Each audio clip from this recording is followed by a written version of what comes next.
New Orleans. Several of Nance Harding's clients were acting oddly last week.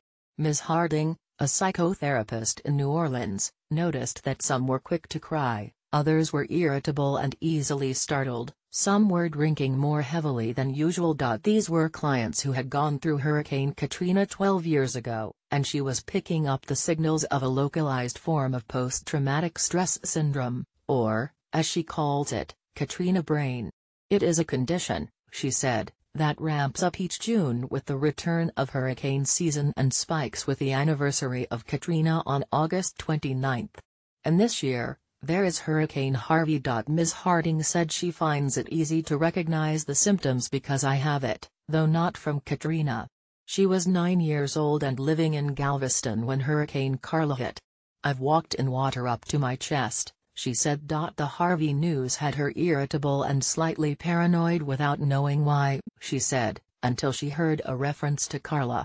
I was immediately back there, in that scene, she said. It was like watching a movie screen. As the nation watches the paralysis on the Gulf Coast, there is one city uniquely positioned to feel Houston's pain, New Orleans.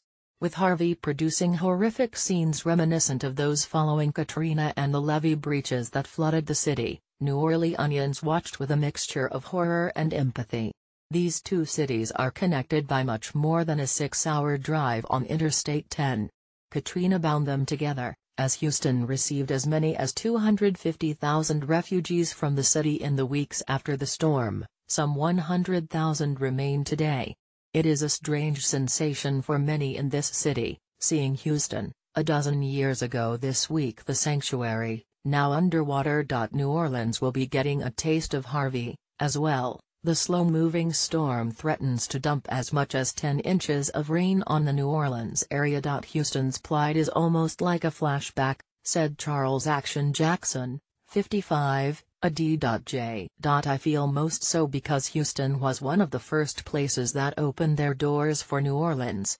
He was preparing for an annual ceremony and parade marking the anniversary of the Katrina levee breaches.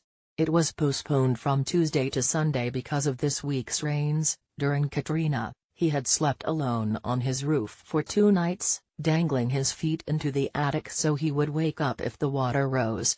I wouldn't wish it on my worst enemy, he said. And so there has been an outpouring of love from the Bayou State to the Bayou City since Harvey came to town. The Louisiana Cajun Navy, a volunteer group that performs water rescues in times of flooding, sent a flotilla to Houston.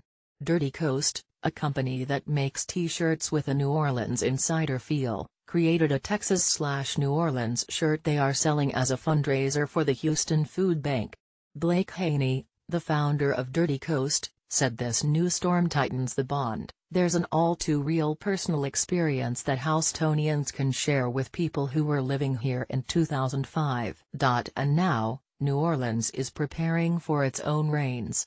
I'm recommending that everyone stay home tomorrow, said Mayor Mitch Landrieu on Monday, as he asked people to stay off the streets and park their cars on higher ground. Public schools are closed, and the fire department has started handing out sandbags. Round-the-clock teams are slowly fixing the drainage pumps and turbines that failed badly earlier this month. The mayor put a new team in charge of the city's torpid sewerage and water board, but it has a lot of work before it. Noting the Katrina anniversary, Mr. Landrieu added, how much more uneasy could you feel right now in the city of New Orleans? Dina L. Moore, a mental health therapist who works in New Orleans and Lafayette, said that she, too, is seeing significant tension in her clientele, especially in Lafayette, which is closer to the new storm. The sight of the Houston disaster hits these people hard, she said. It's a trigger, Dr. Moore said. It lights up that survival part of the brain. She said she hears a great deal of concern and empathy for Houston's storm sufferers. Because so many New Orleans residents sustained severe damage to their own homes, there's a resonance with the people of Houston, she said. It's not just, oh, those poor people, she added. It comes at a much deeper level. Michael White, a professor, jazz composer and clarinetist in New Orleans, said that seeing images from Harvey brings back a nightmare that's always on the fringe of your consciousness anyway.